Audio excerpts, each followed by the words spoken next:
আমি আমার কথা বলি দুইজন পাহের আবার বয় গেছে শালি ও শালি শালি শালি শালি তুই আমার বলে বলে পকেট করবে খালি। আমি আপনাদের সেই বিনোদন বন্ধু বলি সেটা সবুজ হয়তো আমাকে কখনো টিভিতে দেখেছেন, হয়তো মোবাইলে গান শুনেছেন, নয়তো আমার গান আপনারা মোবাইলে দেখেছেন। আমার নতুন নতুন গান নতুন নতুন নাটক আপনারা যদি দেখতে চান ইউটিউবের দিকে সবুজ মিডিয়া দিয়ে সার্চ দেবেন, তাহলে আমার নতুন নাটক নতুন গান আপনারা দেখতে পাবেন। তো যাই হোক, এইবার মজার দুই একটা কৌতুক তারপর আমাদের মাঝে আসছে আজকে সেই দুর্দর্শ বিলেন নিরঞ্জন পাশা। আপনাদের সামনে আইসা দেখবেন কি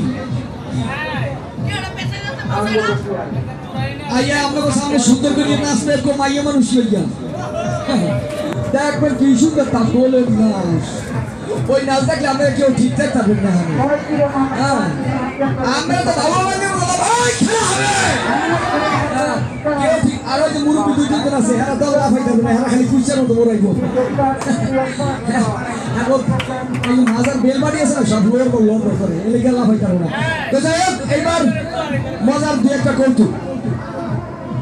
এক ভদ্রলোকের এক সন্তান পরীক্ষার রেজাল্ট নিয়ে বাসায় আইছে। বাপে জিজ্ঞাসা 100% তুই পাস করছো? বলে 3 হাত পিছিয়ে গিয়ে কয় না আব্বা পাস করতে পারি নাই। কয় তাহলে মনে হয় সেকেন্ড হইছো? আরো 2 হাত পিছিয়ে গিয়ে কয় না আব্বা সেকেন্ড হইতে পারি নাই। কয় তাই তুই হইছো কি লাস্ট হইছো? 3 হাত পিছিয়ে গিয়ে কয় না আব্বা লাস্ট হইতে পারি নাই। তো তুই হইছো কি? কয় না সিক্সি আসি আমার ফ্রিতে নামাই দিছে। বাহ, খুব সুন্দর রেজাল্ট করছো তো। ওই বান্দরের দেশে এলে মাদ্রাসা পড়ালেখা করতে, তো পিসের ডান্সে বয়ার হচ্ছে হুজুরের সবাই পড়াইতেছে। হুজুরের সব পুড়ে গেছে উঠতে। এই নাম কি?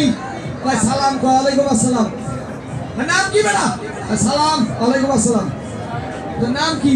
ও আমার নাম বুঝতে পারছি, আমার নাম হচ্ছে আব্দুল সালাম। ও বুঝতে পারছি, আচ্ছা ঠিক আছে এদিকে আয়। তোর মায়ের যাই বলবি কি হুজুরে পায়েস খাইতে চাইছে, সুন্দর করে পায়েস খাই দেবে।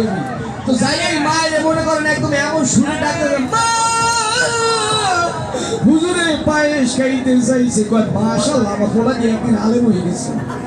তো সুন্দর করে পায়েস রাই দিতেছে আইটা হুজুরের কাছে খাইতে, হুজুরে বইয়ে বইয়ে খাইছে। খাওয়ানোর পর হে রব্বুল আলামিন এত সুন্দর পায়েস রাইতে দিছে, আল্লাহ আমার মাথায় যত চুল আছে অত হায়াত দারাজ করুন। এরকম করে মাথায় যে সময় একটা মশে টুপি বীজ দিয়ে ভরিয়ে গেছে, দেখে ওই হুজুরের মাথায় একটা চুল নাই। ও অনেক হুজুর আমরা কি দোয়া করবো? আমরা বলছি আমার মাথায় একটা মানে যত চুল আছে অত হায়াত দারাজ করে, আমার মাথায় দেখ গেছে চুল নাই। ওই বাসুনটা যেতে ওর মাথা আছে একটু ভারী, বাসুন গেছে ভাইঙ্গা। হুজুর আপনি এটা কি কাম করলেন? কি হয়েছে কি? আমি বাসুনটা ভাঙলেন কেন? কি সমস্যা নাকি? এই বাসুনে আমার নানি প্রতিদিন পোষা করতে হেয়ে গেলে। কি আছে তো নানি এই বাসুনে পোষা করতে হেয়ে গেছো আমার খিচুড়ি খাওয়াইতে? হ্যাঁ ছিলাম তো পুরোটা ভরিয়ে, কিন্তু অর্ধেক তো কুত্তে খাইয়ে লাইছে। কি কুত্তে খাইছে এইটা আবার খাওয়াইছো? তো সুন্দর করিয়া এই যে মনে করেন এত সুন্দর আমাদের জন্য আয়োজন করছে যারা এই মাঠ কমিটি মেলা কমিটি, আর আমি যার মাধ্যমে আসছি আমার প্রাণ প্রিয় বন্ধু, তার জন্য জোরসোর বন্ধুর একটা গালি হবে জোরসোরে জোরসোরে। আর কি হয়েছে কোনো মানুষ দেখে সেফটি মতো অবস্থা নাকি দেখছে পছন্দ আমি পাইবেন আই লাভ ইউ, আমি আই লাভ ইউ 6 হয়ে থাকি, সমস্যা কি? আমি সেফটি করে না কি ভালো লাগছে? আমার লগে গানটা লেগেছে মনে হয় 3 দিন আগে পড়ছি। তো যাই হোক, ভালো থাকবেন সুস্থ থাকবেন আর আমার জন্য দোয়া করবেন। এইবার আমাদের মাঝে আসতেছে নিরঞ্জন পাশা, তার জন্য জোরসোরে তালি হবে প্লিজ জোরসোরে। সবার ক্যামেরাটা অফ হবে, মোবাইলে ভিডিওটা অফ হবে, ভিডিওটা